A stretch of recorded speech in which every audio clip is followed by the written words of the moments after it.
I want to ask you about Syria. There's just horrific scenes coming out of that country, the torture and slaughter of religious minorities. Sadly, it's all too predictable. Tulsi Gabbard, amongst others, warned about precisely this happening, but it seems not everybody was aware. Rory, Stewart and Alastair Campbell were all too happy to do a softball interview with Islamist Ahmad al-Sharaa. Let's have a look. It's strange for me sitting with you because we were both in Iraq together in 2003, but we were on different sides. I was part of the American-British occupation, and you were fighting for al-Qaeda against the occupation. And I never imagined I would sit down like this to talk to you in this way. What do you reflect over time on this experience and looking back over these years on that moment? And Rory Stewart posted this on X about the interview with the jihadist, saying, amazing interview, a real privilege to be back in Syria, stunning turn of events and the most incredible story with so much unknown for the future. I mean, really, they describe this man as a fighter turned president. Douglas, are these two just incredibly naive or incredibly thick? Are there any other options at this point? It's extraordinary. I mean, Alistair Campbell is just a deranged maniac by his own admission. Rory Stewart is a clever guy, but just look at that. Look at that extraordinary thing. He refers to himself when he was the governor, I think, of Nasiriyah province for a time after the 2003 war. He describes himself as being part of the occupation forces. And then the jihadist turned president as being anti-occupation. Now, if you start from the premise that most people think occupation sounds like a bad thing and being anti-occupation sounds like a good thing, that makes Rory Stewart the self-confessed bad guy and the jihadist just a kind of freedom fighter, let's throw off the evil oppressor colonialists type.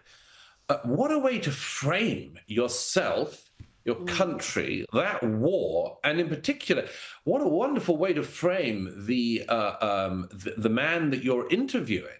I mentioned on X this past week, if Rory Stewart and Alistair Campbell had been interviewing somebody who voted for Brexit in 2016, or somebody who even voted for Trump in 2024, they would have thrown everything at them. It would have been a fulminating rage of hostile questions and hostile framings of the interview subject.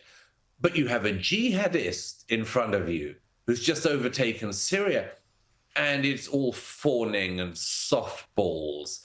And it's really indicative of where a significant portion, actually, of the sort of centrist political class still is. And it's all about the usual things: self-loathing, self-blame. No one can do anything bad unless the West makes them do so. And, then lo and behold, the completely predictable happens. And the jihadist who takes over the Syrian government, under his watch, of course, ethnic minorities, it's the usual story across the Middle East. Wherever the Islamists move, everyone else loses, whether it's Christians, whether it's minority Islamic sects, whether it's any other minority. Everybody loses when the Islamists advance. And it's just so sad that, as it were, in Rory Stewart's terms, after all of these years, indeed, after all of these years, we've learned so little. So little, and learnt so little from similar experiences elsewhere. I just, from someone who comes from the Middle East, I'm continuously shocked by just how naive educated people can be on that region. Now let's go to the UK, where Reform, they've gone from recording spectacular poll numbers. There was a poll where they were leading everybody. They were leading the Tories in every national poll at one stage. But now they're in the midst of this damaging internal row between Nigel Farage and Rupert Law. Douglas, can they recover from this? Can they be the dominant Conservative force in the UK? And what is this clash all about? Is it just a matter of egos? It's actually a little early to say. You're right. Reform has been polling extraordinarily well in recent weeks. And as I see it, there's always, in small parties, new parties, there's always a lot of churn and turmoil. And I actually say in The Spectator this week, it requires quite a microscope sometimes to get under what's actually going on in such internal rows on the right as on the left. But from what I can see, it actually boils down for once to an issue of policy and not of personalities. Nigel Farage seems to have been making a grab for the moderate centre of politics, whilst Rupert Lowe has been going in a different direction. And Rupert Lowe has been going very hard, actually, in Parliament and on social media and so on, about issues like the deportation of illegal migrants in the UK. Now, Nigel Farage has been reacting to these statements of Rupert Lowe's by increasingly, it seems, giving interviews in which he says that it's just not possible to deport all of the illegal migrants who are in the UK, and he's not going to get into that discussion. I think that is a very, very interesting difference. As I say, maybe Farage is simply trying to tack to the political centre, and maybe Rupert Lowe is trying to appeal more to the right. Maybe they're both saying what they just actually think. But it is a very, very interesting disagreement, because to my mind, if you say we have perhaps millions of people in the country illegally, many of whom have been carrying out acts of criminality, all of whom carried out an act of criminality by breaking into the country illegally, then they should be made to leave. It seems to me that's a perfectly reasonable policy. Nigel Farage is clearly terrified of the policy or of saying that. And so instead he's saying, well, it just can't be done. I think there's not much point of a party of the right, particularly one to the right of the Conservatives, that simply says we're going to sit back and not do anything about the existential threats to our country. So I think it is actually beyond personalities for once. There's a serious rift here on the right. And it's going to be very interesting to see, because either Reform can continue to be a party where people who are opposed to the mainstream narrative of recent decades can put their trust, or it isn't, and it falls apart as so many small parties have before.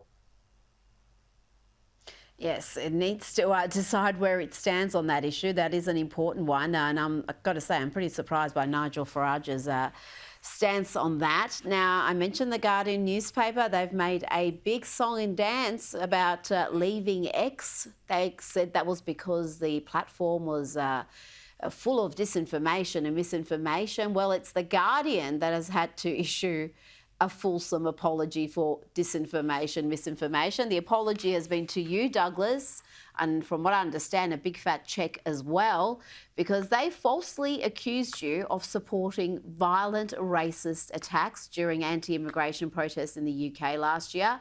Tell me about this case, and just before you do, if I could just read from one of the court documents. This is about as comprehensive an apology as one could find. The defendant, through me, apologises unreservedly to Mr Murray and is pleased to set the record straight. It acknowledges that the allegations were false and has agreed to pay substantial damages. Douglas, congratulations on the victory. How did this come about? Well, it came about because the journalist in question, a man called Kenan Malik, wrote an article last summer at a very heated and worrying time in the UK, which simply lied about me, simply spread falsehoods about me. And, if you're in any kind of public life, you have to get used to quite a lot of rough and tumble. And you when you think of reaching for the lawyers, then it's usually it's quite rare, I think, that people actually, certainly people like me, feel the need to do that. But on this occasion, the column that the Observer published was so gratuitously false and untrue and so libelous and damaging, actually. that I decided I had to take action. I'm no fan of the Guardian newspaper group. I think that they have, whilst they pretend that they are the sort of sole arbiters of what is true, I think they spread an awful amount of falsehood. But this was so flagrantly false and demonstrably, provably false that I did take action. And they tried to defend themselves a bit, but it was completely impossible for them to defend the sloppy journalist, Kenan Malik, and his incredibly sloppy and vituperative journalism.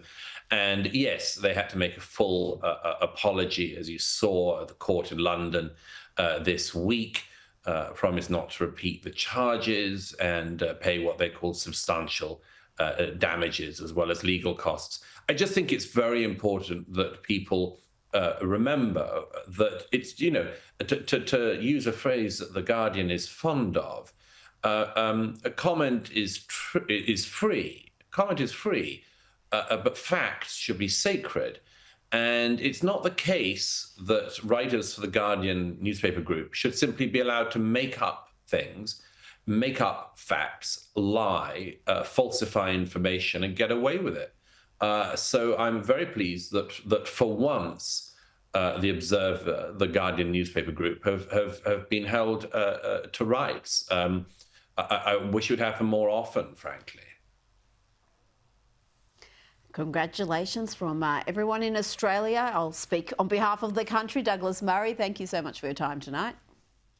It's a great pleasure. Thank you.